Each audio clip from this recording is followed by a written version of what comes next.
दो मुल्कों के बीच जंग आमतौर पर शांति वार्ताओं से नहीं थमती, बल्कि इसका अंत तभी होता है जब एक की हार हो।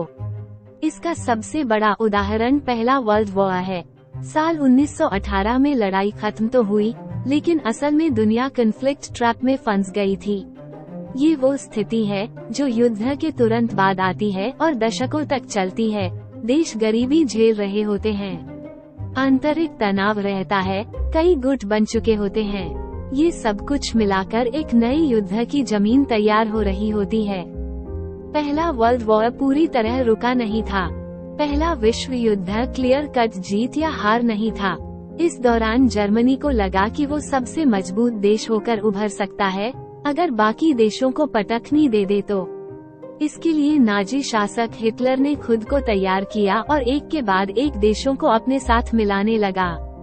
पोलैंड पर हमले से ही दूसरा वर्ल्ड वॉर शुरू हो गया। जर्मनी और जापान तेजी से सबको नुकसान पहुंचा रहे थे। आखिरकार बहुत से देश एक पाले में आए और उन पर बमबारी शुरू कर दी। हार तय दिखने के बाद हिटलर ने खुदकुशी कर ली, जबकि जापान ने सरेंडर कर दिया। तत्कालीन अमेरिकी राष्ट्रपति फ्रैंकलिन रूजवेल्ट ने अनकंडीशनल सरेंडर पर जोर दिया था, यानी अगर जापान और जर्मनी हथियार नहीं डालते तो उन्हें तबाह कर दिया जाता। इस तरह से एक पार्टी जीती और दूसरी हारी, जिसके बाद ही दो विश्व युद्ध एक साथ खत्म हुए। मैसाचुसेट्स इंस्टीट्यूट ऑफ टेक्नोलॉजी ने युद्ध को समझने के लिए एक सिस्टम बनाया, जिसे नाम दिया CASCON, computer aided system for analysing conflicts. ये बताता है कि देशों के बीच चल रहे युद्ध तो सेकेंड वर्ल्ड वॉर के बीच खत्म हो गए, लेकिन गृह युद्ध शुरू हो गए। ये कोल्ड वॉर का दौर था, जब लगभग 100 युद्ध हुए। देशों के भीतर बने छोटे छोटे राजनीतिक और सैन्य ग्रुप आपस में ही लड़ भिड़ रहे थे। इसे ही शांत कराने के नाम पर पीसकीपिंग संस्थाएं सामने आए। वे देशों के भीतर या दो देशों के बीच सुलह समझौता कराने का जिम्मा लेने लगी। इसमें यूनाइटेड नेशंस पीसकीपिंग को सबसे ऊपर रखा जाता है। हालांकि यूएन भी तभी दखल दे सकता है जब इसमें देश या दोनों पार्टियों की सहमति हो। साथ ही ये भी भरोसा होना चाहिए कि शांति स्थापित कराने जा रही संस्था पूरी तरह से पारदर्शी रहेगी।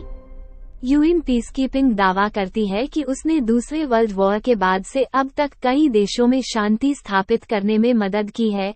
इसमें ज्यादातर अफ्रीकी देश शामिल हैं, जहां लगातार ही गृहयुद्ध छिड़ा रहता है। Cambodia, El Salvador, Guatemala, Mozambique, Namibia और हैती ऐसे ही कुछ देश हैं।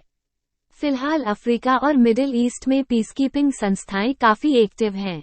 मैसाचुसेट्स इंस्टीट्यूट की रिसर्च के मुताबिक इसका कोई तय फॉर्मूला नहीं है।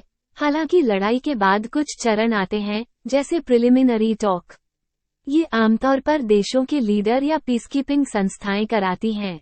इसमें लड़ रहे लोग साथ बैठकर बात करते हैं।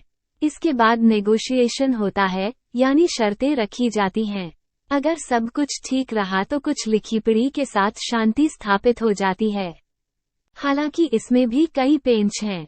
शोध के अनुसार जब तक एक पक्ष पूरी तरह से हारता नहीं है, युद्ध पूरी तरह से रुकता नहीं है, देशों के बीच तनाव बना ही रहता है। ये मामला उत्तर और दक्षिण कोरिया के बीच भी दिखता है और अफ्रीका में भी। इसे युद्धविराम भी कहा जाता है, जो लड़ाई को अस्थायी तौर पर रोकने का तरीका है। इसमें दोनों पक्ष सीमा पर किसी भी तरह की आक्रामक कार्रवाई न करने की बात कहते हैं। हालांकि ये अस्थायी है, जिसमें टेंशन बनी ही रहती है। तनाव गहराने पर एकाएक लड़ाई भी छिड़ सकती है। जिनेवा कन्वेंशन भी है, जो असल में युद्धबंदियों के मानवाधिकारों को बनाए रखने के लिए बनाया था, लेकिन बाद इसके तहत समझौते भी हुए। अब तक इसमें 4 संधियां हो चुकी हैं, जिनमें दूसरे विश्व युद्ध के बाद की संधि भी शामिल है। लेकिन अब इसे भी संशोधित करने की बात होने लगी है, क्योंकि इसमें युद्ध तो रुक जाते हैं, लेकिन नकली लड़ाई यानी प्रॉक्सी वॉर जारी रहते हैं। यूएन सिक्योरिटी काउंसिल भी शांति बनाने में मदद करती है। ये डिप्लोमेटिक वार्ताएं रखती हैं, जिसमें 2 देश एक साथ आकर बातचीत कर सकें। इसके पास नेगोशिएशन के अलावा पाबंदियां लगाने का भी पावर है। पीसकीपिंग मिशन के दौरान ये संस्था फोर्स का इस्तेमाल भी कर सकती है, लेकिन अक्सर इस पर पक्षपात करने के आरोप लगते रहे। अब कम ही देश इसे अपने मामले में दखल देने का न्योता देते हैं।